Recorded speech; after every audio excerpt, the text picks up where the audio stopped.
Well, so fuel prices indeed continue to rise across the country amidst massive outrage. Both diesel and petrol prices have seen a 22 to 23 paise rise throughout the country. Petrol prices in Delhi have now reached 80 rupees 73 paise. It has breached the 80 rupees mark in the national capital.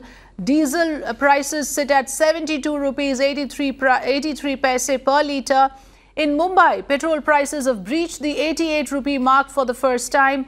Diesel prices in India's commercial capital sit at 77 rupees 32 paise as of today.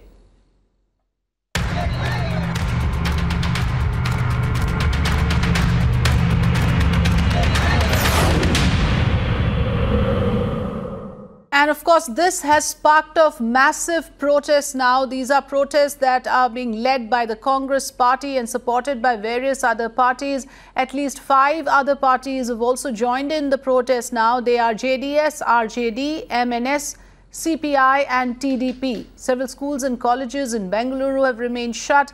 Parts of Odisha also report that schools and colleges are shut. In Mumbai, there are disruptions at quite a few places.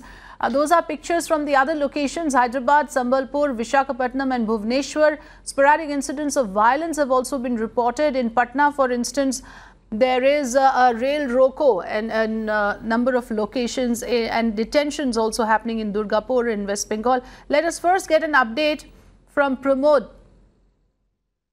In Chennai. Pramod, I believe you have some updates on the Bandh protest. Give us the ground situation. What's happening around you?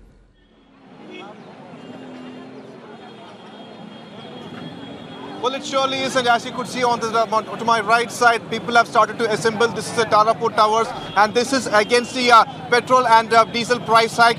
It's really shocking that the petrol price has gone up to the level of 84 minus 9 paise, and for diesel it has gone up to 77 minus 2 paise, and it is definitely has become not acceptable. The people of the state are not able to accept or digest such a fuel price, and that's the reason you could see a huge crowd that has gathered over here. This is party members of CPM, CPI, trade unions of DMK and Congress, that is AITUC and LPF. People have come over here. We could see a minimum of 500 people that are gathered in front of Tarapur Towers, and the leaders of CPM, CPI have also come to this crowd. And this is Mr. Balakrishnan, who is the CPM leader. Sir, this protest for the day, what do you want to give as a message to the centre?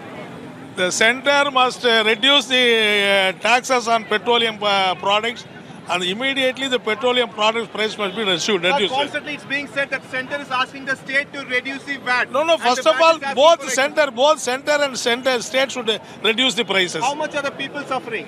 Very large suffering. And that's Balakrishnan from CPM, who is actually organizing this event over here in Tarapur. And you could see that the crowd has, a huge crowd has also assembled in front of Tarapur Towers. Yes, there is not much a kind of disaster situation in the state, we say, or in the city. We don't see any kind of a traffic jam, nothing like that. Thankfully, it is being placed under control at Tarapur Towers. This is the first protest that is occurring in the state. This is in Chennai, forwarding which lots of other protests are also planned all across the city and the state.